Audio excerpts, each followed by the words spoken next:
every hour of sleep I got. Yeah. So you were working this week. A lot of folks have taken the week off, and rightly so. But you know what?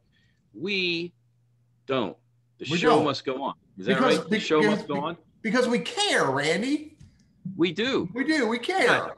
Yeah. I was telling I was telling a lady I was speaking to on the phone this morning about the show, and she's familiar with it and watches it from time to time. Can't catch it live for scheduling reasons, but has watched it a few times. And really, I told her, I said, it's one of the highlights of my week because I get to have fun, get to interact. I'm an old radio guy and just enjoy the whole banter and the live kind of how is it going to go this week kind of thing. But you know what? We get so many people that have, at least to me anyway, have said, man, what you guys do is great. It's free and it's informative. And we've got folks that join in, gosh, almost every week. Yeah. So just we're really thankful for how this has taken off, and we're booked through almost the end of February. So that's a good thing. And we, not every show we do is absolutely freaking fantastic because we get these special guests that show up. But you, Randy, you see the list. And by the way, the list is public. All you got to go is look for it. The list of who we got coming up. Oh my golly. I had no idea we could garner such fabulous people from today forward. This is going to be really pretty cool. So I've got a calendar right over here that I bought that I got specifically for our show. So really? You see who's on there. Yeah. And you write stuff on that calendar? I'm old school, and I've got my trusty notepad too. So, Hey, you know what? It's 12 o'clock, Teddy. It is, man. And by the way, I'm broadcasting live everywhere. I'm recording. It's on Facebook. It's on LinkedIn. I broadcast. We got 23,000 people who've showed up already. Yes, Lucy, you know the cue. And we got 2 people who've chatted already, and it's noon. So, hey, everybody, I'm Teddy Burriss, LinkedIn strategist and trainer and coach with Burriss Consulting. Thanks for showing up for lunch conversations with my buddy Randy and myself and our special guest, Lucy Wellmaker. Really appreciate this is show 38 or 39. So we really do appreciate everybody who shows up and hangs out with us during lunch. So, hey, Randy, introduce yourself to everybody because I don't know if they know who you are, dude. I'm under a rock most of the time, Teddy. So yeah, I'm hard to find. But Randy Wooden, I work for Goodwill Industries of Northwest North Carolina. We actually were one of those, was it over 300 recipients from Mackenzie Scott that donated over $4 billion. Our Goodwill was one of a number of Goodwills that were fortunate enough to be on the receiving end of some of those monies. And love what I do. We get to help people every day and get paid for it. So that's amazing. But yeah, I run our professional center. So as you might expect, most of our clients are folks with degrees, maybe leadership roles, salary, that kind of a thing. And many of our attendees are typical clients. So we're thankful that you've joined, and let us know where you're watching from. And I'll also today monitor the chat box. So if you have questions or comments for Lucy, don't go to the Q&A, go to the chat box, and I'll take a look there. And if appropriate, we'll try to work them in as we go on. So Teddy, take it away. Good stuff. Good stuff. So, I met Lucy Wellmaker, years ago, probably somewhere in Greensboro, Triad Coaching Connection or someplace like that. And then I started following her, and then she had me arrested. And then I decided I'd start following her online, and she's good with that. And so Lucy, as a life coach, she's thought-provoking. She's a published author. She's an HR manager for a manufacturing firm in Greensboro. And she's really, really passionate about this whole idea that she has, that she's really developed into a really cool messaging called wow moments. Wow moments. And I love it. And it's one of the reasons why I follow her on her blog. And so, every week I get a new message from her about wow. And if we use that word haphazardly or just easily, but the definition of the word and the way Lucy uses it in her blog and her stories is really impressive, which is why I enjoy it. So Lucy, thanks a lot for showing up today. Appreciate it. Thank you. Would you introduce yourself to what I didn't speak to the group, please? Sure. Thank you so much for having me here. So who am I? I am a Wellmaker. I usually have to clarify that that really is my last name. Um, I've had the opportunity to use that in various different areas. I started out my career as a school counselor many years ago. Then I stayed home to raise a family.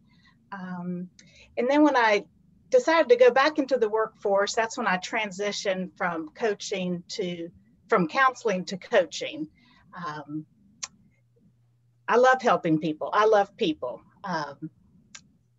My job seemed to find me, and it's a series of wow moments that kind of lead me to my next thing. I had the opportunity to work in nonprofit, helping women who were seeking employment. And then this HR position kind of landed in my lap and I went with it. But all along on the side, I've always done the life coaching. That's where my real passion is, helping people see the wow moments that Teddy, you were talking about, and helping people feel good. Yeah. Sounds pretty basic, but that's what I'm about. Yeah. I'm not going to use the word basic with you. Good person doing good things. Yeah, I do remember the Women's Resource Center. We met there as well. I used to hang out at the Women's Resource Center. Randy, I used to say this: if someone invited me to a room full of women to speak, man, I'm there. You don't even need a free lunch for that, Teddy. Yeah. Usually it's food that attracts you, but in this case, I get it. I get it. Hey, Lisa, I ask you, I always ask everybody this as we get started. What's the why behind it? You kind of touched on the liking people, but was there a point, a trigger at which you said, this is my calling and this is where I need to be? For me, it's just been an ongoing unfolding. Faith is at the center of what I do. And I just believe that is why I'm here. And it helping others, I can only do that to the extent that I help myself.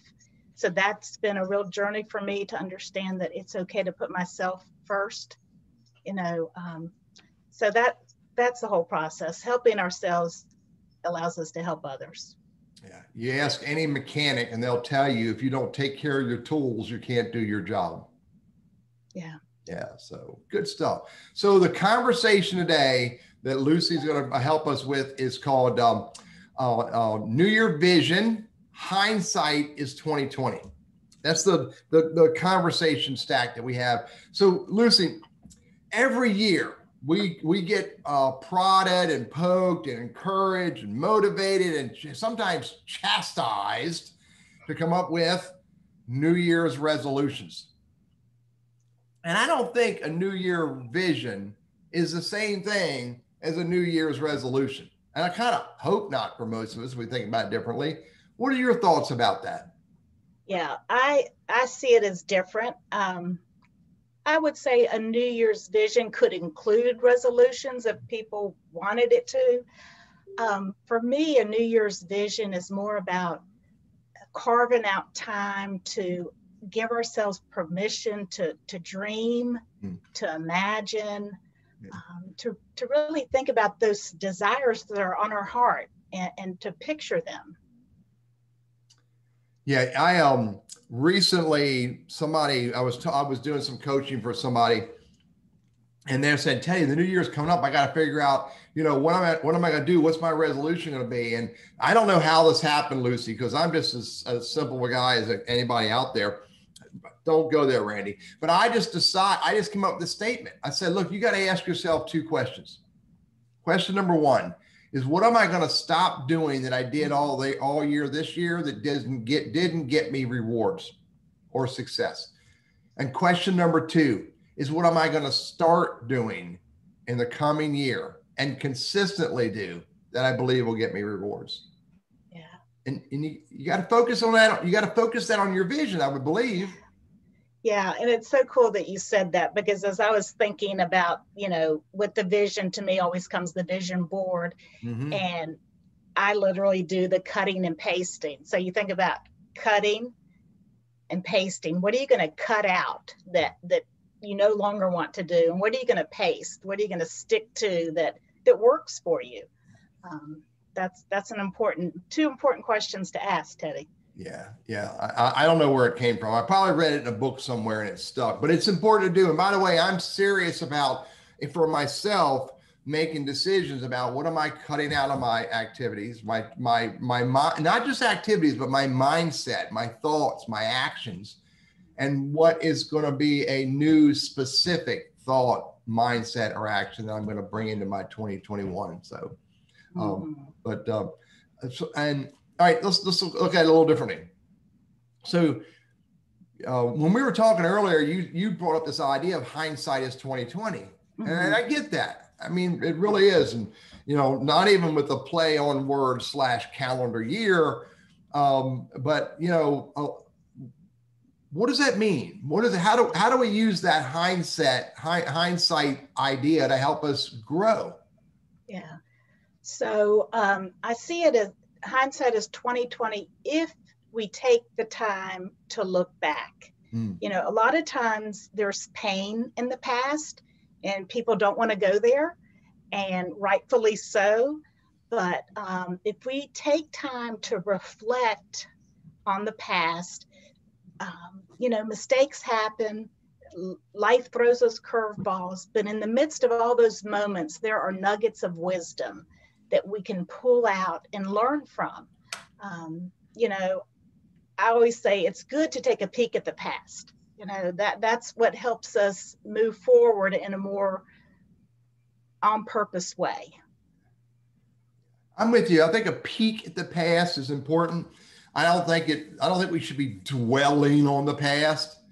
A lot of the folks on this call, and we're up to 37,000 people. A lot of people on here, they lost their jobs in 2019 or 2020, and you can't dwell on that.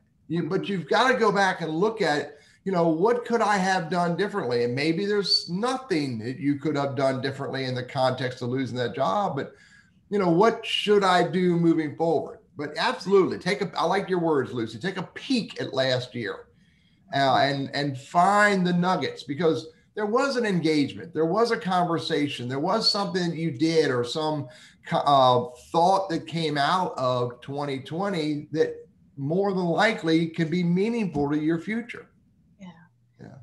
We overlook our accomplishments. We tend to focus on what we didn't do, or the things that went wrong. And so we have to be very mindful about taking time to think, okay, what did I accomplish? What were some of the good things? Because we get more of what we focus on. If we want good things, we need to focus on the good things that have happened. Yeah. Who was it? Go ahead, buddy. Lucy, got a question for you then. Okay, and I get that about trying to keep our focus where it needs to be. And I'll use the phrase that's easier said than done, because we are human. And so any tips, kind of that training the mind, or anything that you can offer to people to say, how do I know what I think I need to do, but I don't know how to do it. How can we get better at doing that? Yeah, a lot of times it's the questions that we ask ourselves or each other. With the past year, one thing that I've been asking is, what's been the silver lining? As soon as you ask that, your mind starts going to the positive thing. It's the other thing comes natural. As humans, we tend to focus on the negative at times, but asking the questions in a way that give us the positive answers. Yeah. Somebody, I can't remember which one of the dead guys book that I read, Ralph Waldo Emerson, Zig Ziglar, Norman Vincent Peale, Dale Carnegie. They said that your mind, I think it was Dale Carnegie's, and Dale Carnegie's book titled, I can't, it's on my desk, How to Stop Worrying and Start Living. I think that's where I learned this.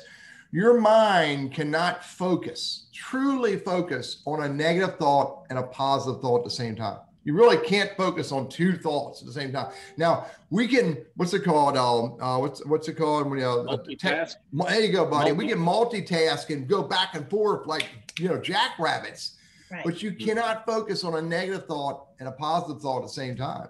So if you want to be more successful in life, be more deliberate about inserting positive thoughts in your life, and it'll be a great change. Yeah. And it's hard to do because we get pulled into those directions. But so, hey, just let me insert something here, just as a reminder. We have Lucy Wellmaker on today. We're talking about our vision for the future, and I want to make sure that if you have any questions or comments or anything, that you put those in the chat box. I'm keeping one eye on the chat box and one eye on Teddy's MBA. And Teddy, did you go to Wake Forest and get an MBA? I did go to Wake Forest, Randy. I've been to Wake Forest probably 5 or 6 times as a service provider, but no, I did not get an MBA at Wake Forest, Randy. Well, that makes sense, but actually, seriously, if you have a question and comment, please go ahead and chat that in there. We want this to be a discussion that involves you as an attendee and any thoughts and concerns you have. Half our audience is a job hunting audience. The other half probably not currently in the job search, but if we live long enough, we'll all be there. And so we'll always encourage questions. So Cool. Yeah, this is this whole idea of looking at your future and looking at where you want to be is important in career transition. It can't just be staring at job boards and eating meeny miny mo, hoping and praying that one of these jobs gets you there. You got to plan your future. You got to really look at, and visualize where you want to be. And this whole conversation can be a huge part of doing that. So Lucy, let's talk about that. So if I want to create a vision for my new year, what do I do? Just grab somebody's book and go with what they say? Or do I, listen to what my mother-in-law says? I want you to do this, you young whippersnapper. Or do I create a vision? How would you suggest that we go about doing that? So I like to start with kind of assessing our whole life. I actually have a tool that I use called the Wheel of Life that kind of shows all 8 areas, because oftentimes we get stuck in thinking about 1 or 2 areas of our lives and almost forget that there's other parts. This is a tool that I use, divided up that way, and just give people a chance to self-assess. We know ourselves better than anybody. Where are you in those areas of your life? How would you rate yourself on a scale of 1 to 10? And then once you kind of have an idea of where you are now, then you can start imagining how you want it to be. What would make it 8, a 9? Lucy, would you share with us the 8 areas of the wheel? Yeah, sure. Yeah. So this is where everybody needs to listen carefully. Yes. So I've got physical health, work, emotional health, home, finances, spirituality, relationships, and fun and excitement. Why in that order? Would you say not in that order? No. No. Why in that order? Yeah. Oh, why in that order? I just read them in that order, but they're all equal. There's no, it's funny. A lot of times people get this wheel and they're like, oh, I didn't know fun and excitement was supposed to be a part of my life. Oh, the poor souls. And something to throw in there too, and I hope we'll get into this in a little more detail, is how do we define those terms? Because what's fun to me might not be fun to you or to someone else. And so it's all relative. And so maybe there's not a one size fits all. So if we could dive a little deeper into what some of those categories really mean.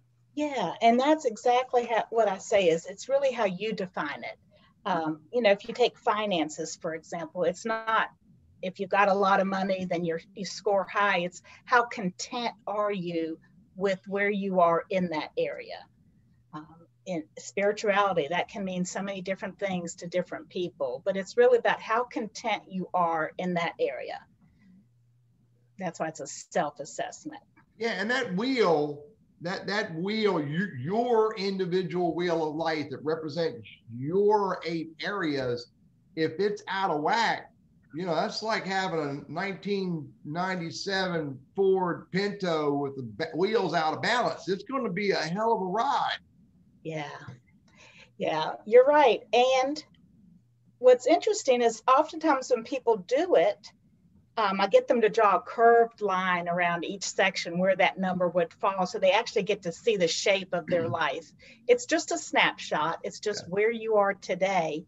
But you know, sometimes it's just one area that's causing that bumpy ride. And we'll say things like, oh, my whole life is, you know, chaotic or out of whack. And it could be one or two areas. Yeah, there was a hashtag on, oh, I think it was Twitter, Facebook, Instagram. And it's a nasty 4-letter word, my life, you know, and you know, that people complain about their life, as you said, Lucy, predominantly because of one or two aspects of it. And if you're willing to look at your life as a whole, you'll find that there is an areas that if you're willing, you can invest in adjusting and make it better. Yeah. So, same thing in job search. I mean, I get it. Job search sucks. You know, not having revenue sucks.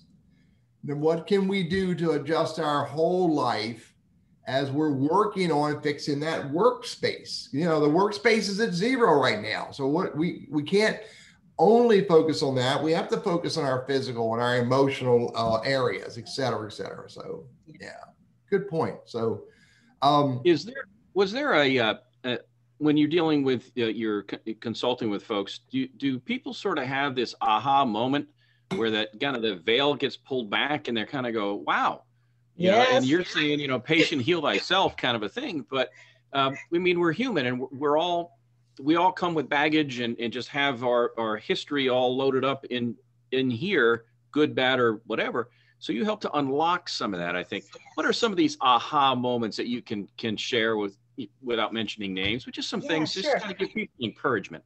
Yeah. Yeah. And those are the things that I call wow moments. So again, looking at the wheel, sometimes people are really surprised that, you know, fun is a part of life and needs to be included. Another thing is, you know, if your wheel is, if you've got some really high numbers in a couple of areas, people sometimes are really proud of that.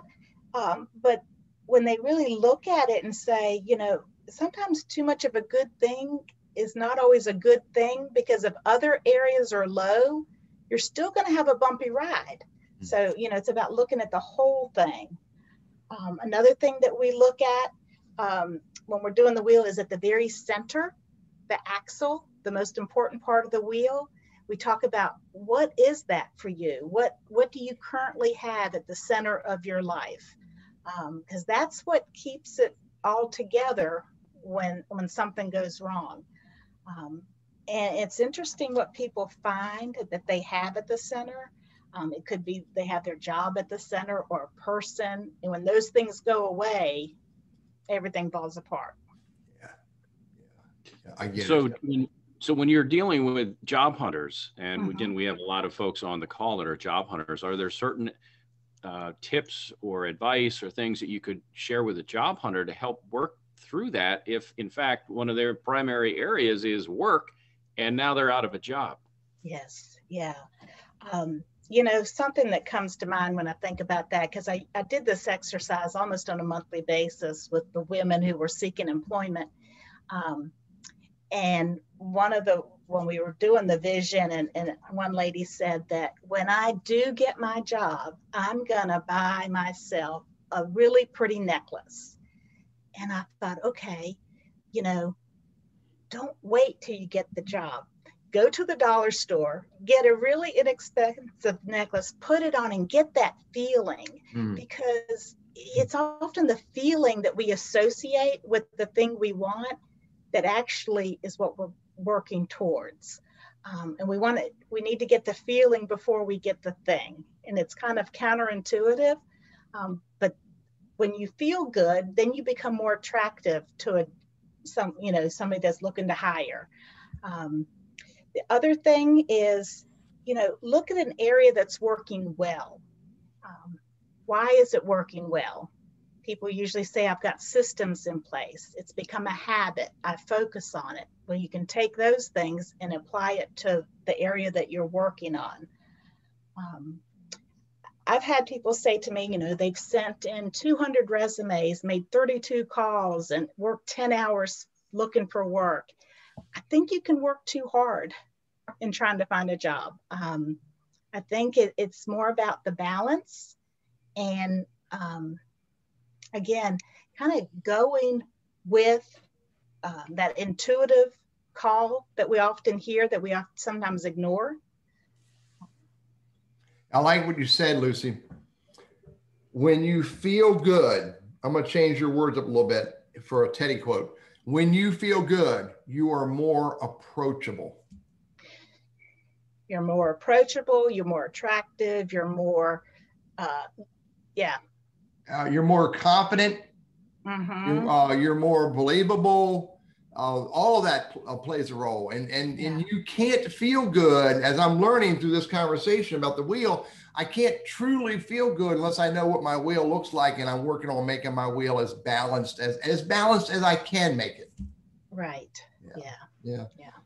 Good stuff. This is real good stuff. Hey, it's almost the halfway through the show. We have my good friend Lucy Wellmaker, a life coach, published author, on the show today with my good buddy Mr. Randy Wooden. And the conversation today is all about New Year vision, and hindsight is 2020, and just conversations about how to have vision for yourself as you move through your career transition and through this job search into the new year, which, by the way, satire joke coming.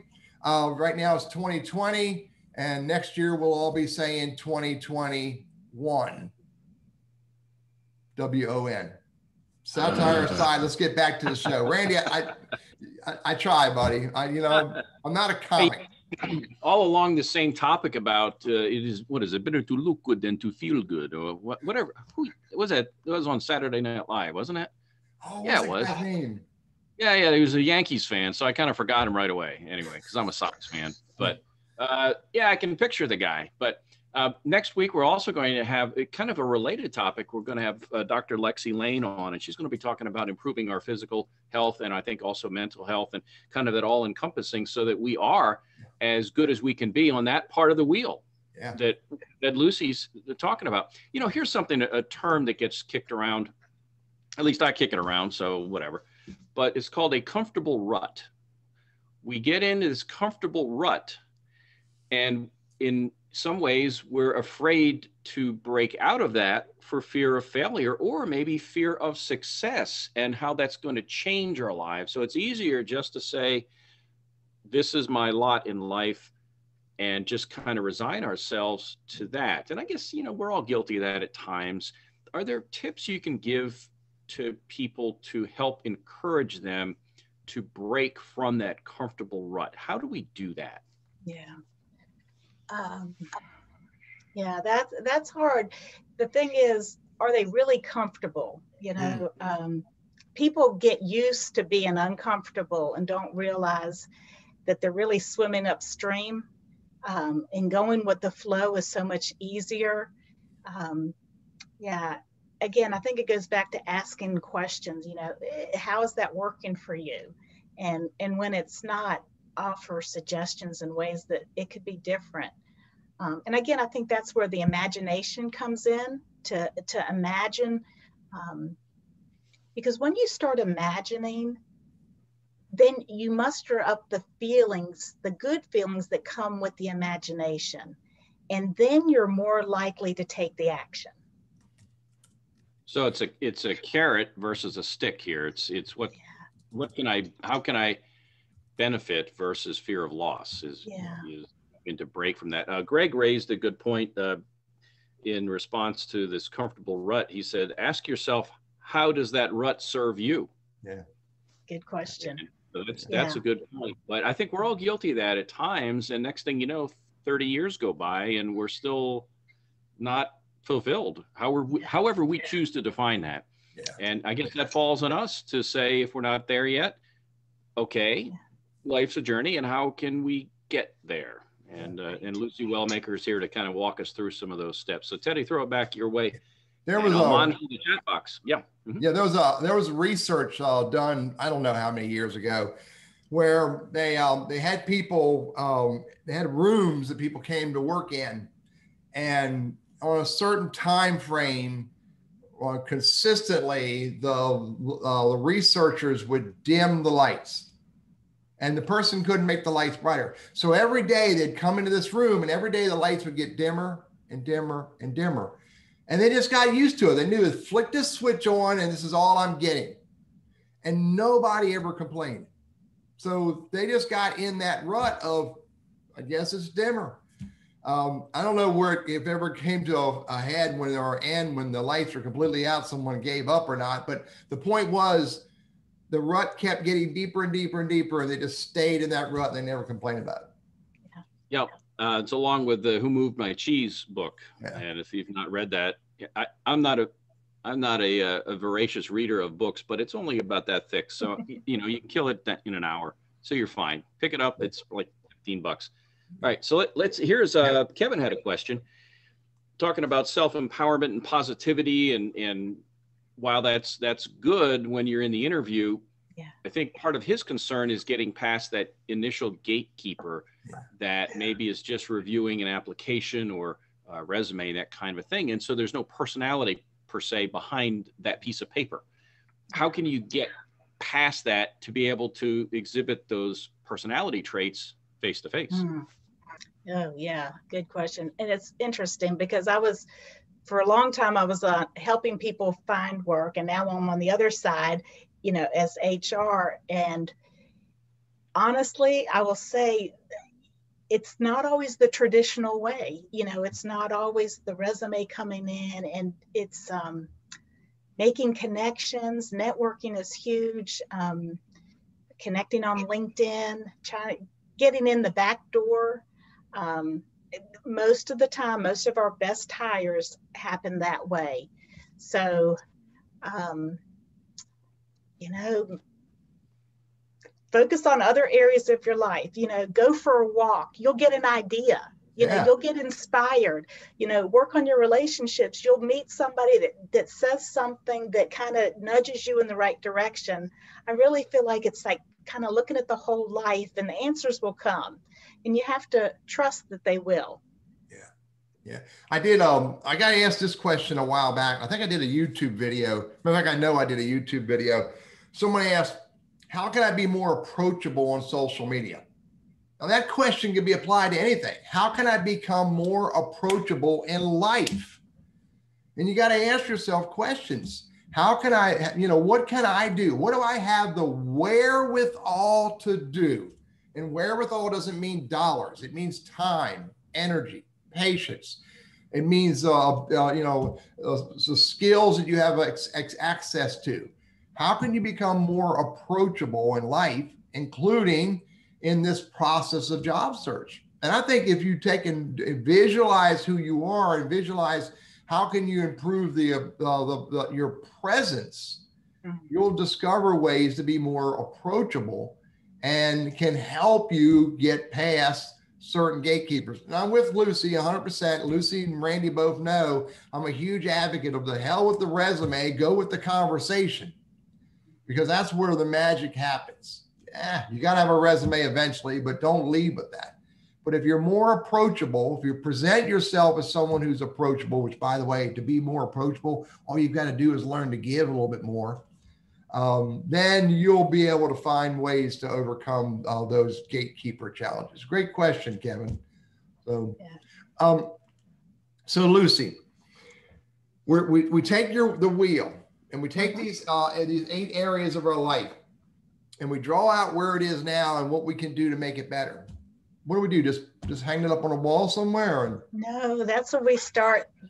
That's when we start dreaming and imagining. And I take people through a visualization where they can, if all those areas were at their best and all your dreams were coming true and things were really working out, what would that look like? And then we actually pull out the magazines and we cut and paste. And, I know a lot of times people do it digitally, but I just am real hands-on. And I think there's something in the process of cutting and pasting and allowing things to speak to you.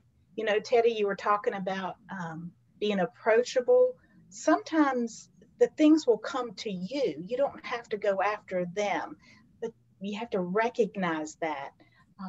So we cut and paste words, phrases, pictures that represent these feelings that we're feeling. Yeah. And there's lots of different ways you can put them on the boards. People like different types of board sizes and that type of thing, but then you're left with a visual. Yeah. You know, what you just said, stuff will come to you. You know, we're in the world of COVID. Okay. The world wants us to be locked down and, you know, sequestered in our closet so that we can't, you know, share this nasty germ with everyone else. And I get that, but you know what? Stuff can still come to you, but you've got to be accessible. You got to get out there, and maybe you can't get out there in real life, but you know, the only way stuff's going to come to you is if you make yourself accessible. So, you know, you got to come up with ways of how to make yourself accessible. And Lucy, I got a few ideas, but I'd love to hear some of your ideas. Here's some way to make yourself accessible to stuff. Read books, read mystery books, read biographies, read, you know, Randy, what are those books that you get? The Nancy Drew, you know, they have a lot of pictures in them, a lot of pictures. Yeah. Read those romance novels. I don't care what you read stuff, or maybe read stuff like, you know, Grant Cardone and Dale Carnegie and other smart people you can learn from. The other one is show up on podcasts. I just got a brand new podcast I'm going to start listening to. The ladies talking about, you know, ways that you can spend 5 minutes a day, the activities you can do to make your life better. 5 minutes a day. I can invest 5 minutes a day to make my life a little bit better in different areas around Lucy's wheel. Here's another way to make yourself accessible to stuff. Show up on shows like this. Show up on other job search groups. Get out of the closet. Get away from the job boards and hang out virtually with people. And I can promise you, you're going to hear ideas that will make you think and help you grow your vision for 2021. Lucy, any other thoughts? Yeah, I couldn't agree with you more. Just open yourself up. You know, I do a group coaching, and you know what? I wasn't doing it online, but that's my silver lining. I'm now doing group coaching on Zoom. And we always start by like, open my eyes, open my heart, open my mind to see and know these things that are right in front of us that we often overlook because they might not be the traditional way. They might not be the things that are in our rut. Yeah. So yeah, we got to open ourselves up. Yeah, I'm with you, Lucy. I'm done with traditional. Yeah, absolutely. Hey, great conversations, Lucy. Anybody, if you have a question, you have a thought, drop it in the chat and we'll share it with Lucy and help us help each other. Randy? Yeah, not only a question if you have one, but also if you have experienced something in the job search or on your job, it's been one of those wow moments and something you can build on that might help somebody else in attendance today, or at least encourage them to see that, you know what, it can happen, but it doesn't happen unless we try. And so sometimes just showing up is all well and good, but if we do it with purpose, and I think that's what you're talking about, is to be purposeful, to try to purposely focus on positives and focus on areas to help us still go through this journey. So yeah, if you've got anecdotal comments you'd like to throw in there, then that would be great, and we'd like to hear that. So yeah, again, a whole lot that goes on. I mentioned a comfortable rut earlier, and we kind of run into those self-imposed barriers from time to time. And I think we've talked about the being accessible as far as the job hunter folks go, but our other half of the audience is employed. And are there things that they can do to perhaps be better employees, to do better on their work, to be more fulfilled, even though they're not in a job search right now? Yeah, you know, so I'm a big proponent of work-life balance. You know, we especially hard when you have a job you love, and sometimes it's hard to let go and not do it, but just to be mindful that you've got those other areas. And balance to me is really important. And it's an ongoing thing. It's not like you reach balance and you're done. It's constant. I'm a big believer of good morning routines. Great way to start the day. I think we show up at our best in that way. And also making work fun. That, I've had to learn that because some of us grow up thinking work has to be hard and laborious and long and all of that, and it doesn't have to be. I kind of came up with an acronym for myself with fun is feel uplifted now. So we can do that anywhere. Yeah. And you are in that proverbial HR world, Lucy, and everyone thinks that HR is that space. And but I'm with you. I know you well enough. I know lots of other HR professionals who are really cool, fun people.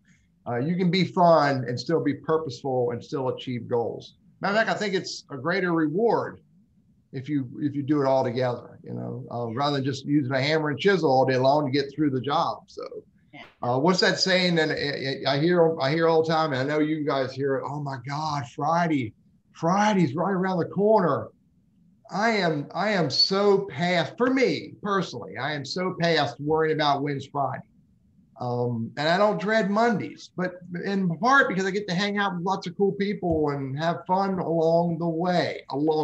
So, Lucy, yes. So share us a little bit about what you have coming up. What are some ways that people can connect with you, moving forward in the year so that they can, experiment with this idea of doing this vision boards and creating their vision? What are some of my opportunities they have that you have? Yeah.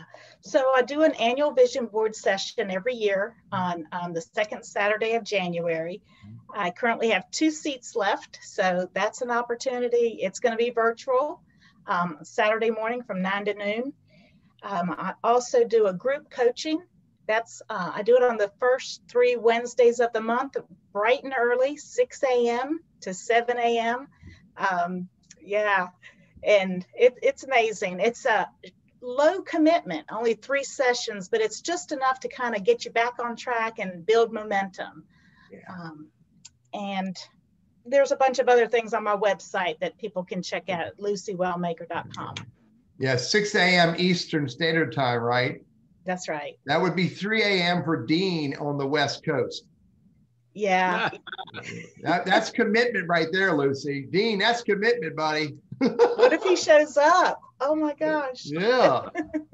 That's like working in radio or TV. You have to get up at that hour to be on camera or on morning drive. So very early riser on there. Yeah, lots that we shared today, Lucy. I really appreciate you coming on. I know we've got a few more minutes, and then we're going to ask you to kind of summarize and give us your key takeaways that you'd like us to have. But I know, Teddy, there are another talking point or 2 on here that we wanted to get to. So is that something that you want to tackle now, or do you have something else you want to cover? No, let's go ahead. So Lucy, talk a little bit more about that dreaming process, because that's the action to taking our vision and moving it forward. Could you share a little bit more about that, please? Yeah, so we're cutting and pasting, we're putting it on, and I've got different ways. A lot of times what I'll do is I make my book a vision board. So I cut the paper the right size that'll fit in my notebook, so it's always in the forefront of my workday and my life. I'd say that if you did a vision board and never looked at it again, I still think it could impact your life. But the idea is to look at it often. I remember one time a gal was, something she put on her vision board was she wanted to spend more time with her family. She wanted family to come to her home and reconnect with family. And when I met with her after that, she told me how she lost power. I mean, her family lost power and they all ended up at her house. And I said, oh my gosh, your vision board, it came true. And she had not made the connection because it didn't show up the way she was expecting it. So again, we have to be open to how our dreams show up and acknowledge them when they do, because then you get more of it. Yeah. I do a word of the year. Do you know my word of the year for 2021 is that yet, Lucy? Yes, I do. Breath. Breathe. And breath works as well. Thank you, dear. So that's that. I do appreciate that. So, and on my wall in front of me, I have 3 of my word. I've been doing a word of the year since 2013. And so, and I put them on signs. They're right in front of me, right smack in front of me. And by the way, see all this light I got, they're lit up with the lighting that shines on that wall, reflects back on me.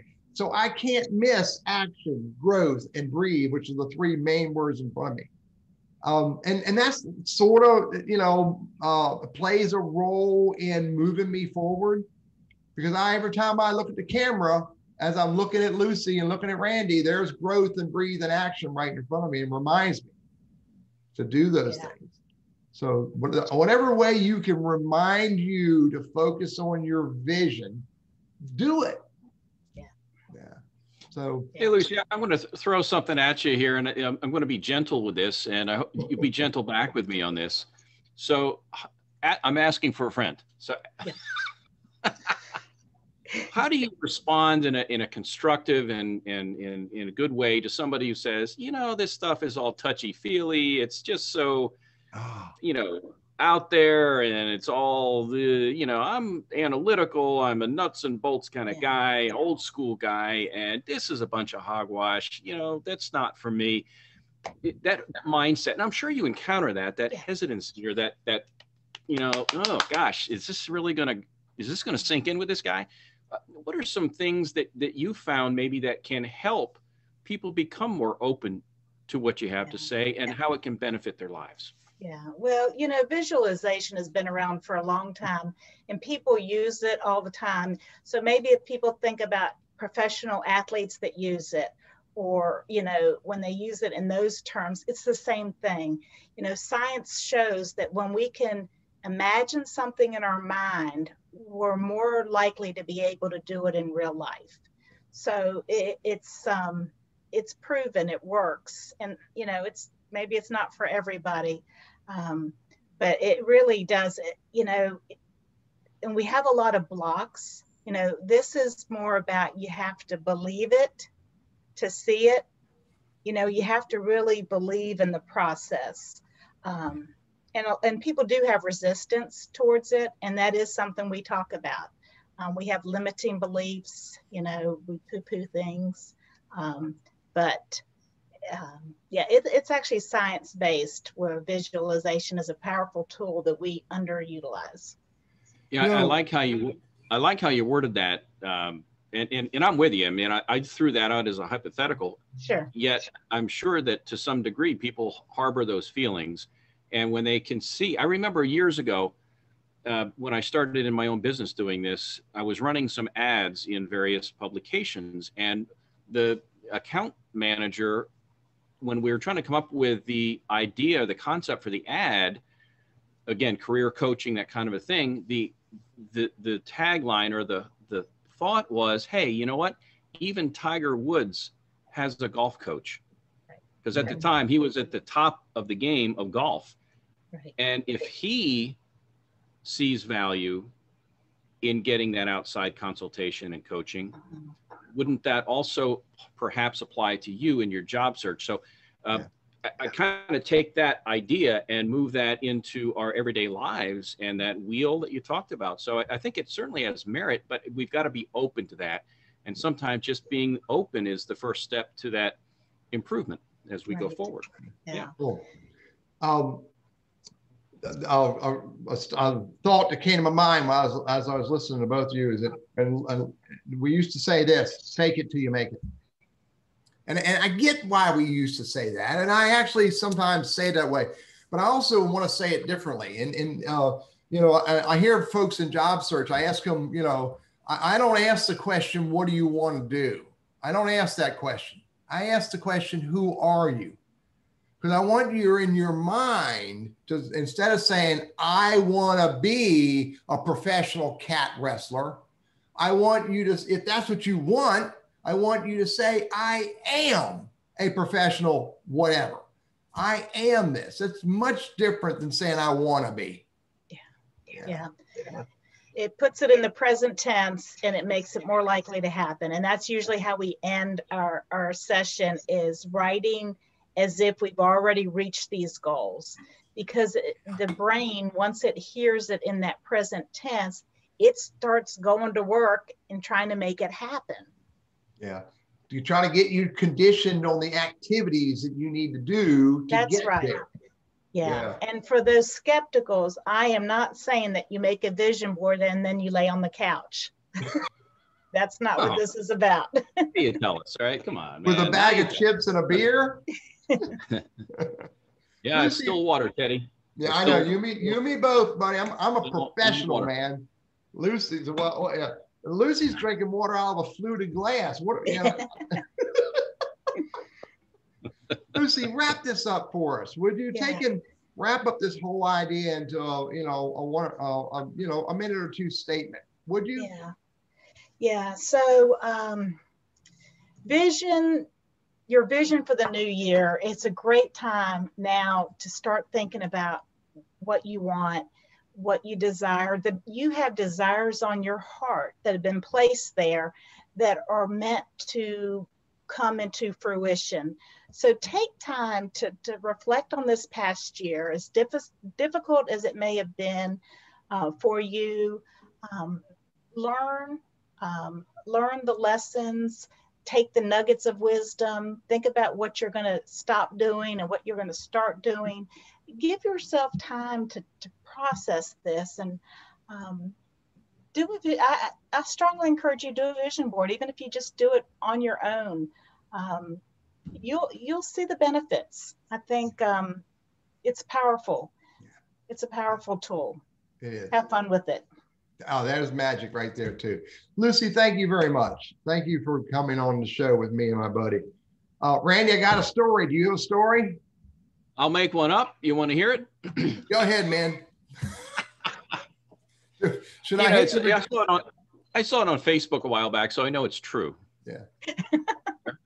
But a lot of us, think about this. When we're a kid, we're growing up, right? And you say, I can't wait till I'm 15, 16 so I can drive. Can't wait till I get out of high school. Can't wait till I leave the old man and my mom and dad and get my own place and get on my own. So we're living in the future, right? We're living in the future. And then we start to, I want to get married. And one day I'm going to have a big house. One day I'm going to have this. So, and while there's some vision involved with that, my point is that we oftentimes live in the future, and then we get to be Teddy's age. And then we're like, dang it. I wish I knew back then what I know now. I wish I were younger. And now we're living in the past. And too often I think we don't live in the present. And by living in the present, I don't mean to just say, okay, live for today and because we could die tomorrow. I get that. But I think what I learned from you today, Lucy, was to have the vision for the future, but also to look back at the past and kind of learn from that. And that helps us to understand, if nothing else, what we don't want to do or what we don't want to be. And then we can say, okay, well, if that's not working for me, maybe I need to focus on something in the future. And just as a matter of fact, today I submitted our annual, for our professional center, I submitted our highlights and trends that we saw during 2020.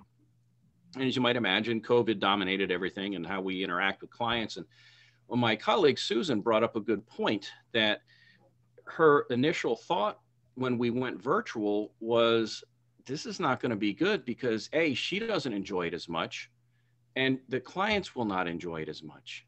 The thought was this is not going to be good. And I felt the same way too. But then we've lived almost 8-9 months in this new normal. And we found that it's not so bad. You've got to make do with what you've got, the cards that you're dealt.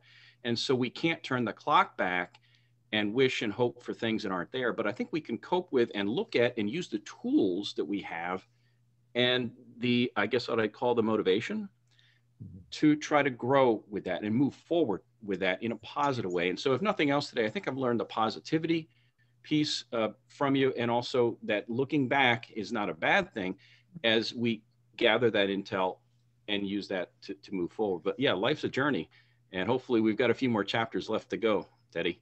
Yeah. So I'll throw it back. And Dean wants to make sure everybody knows I'm over 21. So, hey, here's Lucy. Thank you. You made me think. Yeah. Yeah. I've got to do a new video. I've got to update a video that I did probably about 5, 6, 7 years ago, maybe longer. It's called Dream Out Loud, and share your dreams with complete strangers. Now, they'll share your dreams with complete strangers. You can do that. You can walk up to a complete stranger, but you can't use these words. You can't say to them, hey, Randy, I've been dreaming. I'd love to share my dream with you, because he's going to run. Okay. But if you say to someone that you get introduced to that you've never talked with before, who, by the way, is a stranger until you get into a conversation with them, I've got some ideas I'm considering, and I'd love to share with you and hear your thoughts. It's the same thing, it's just different words.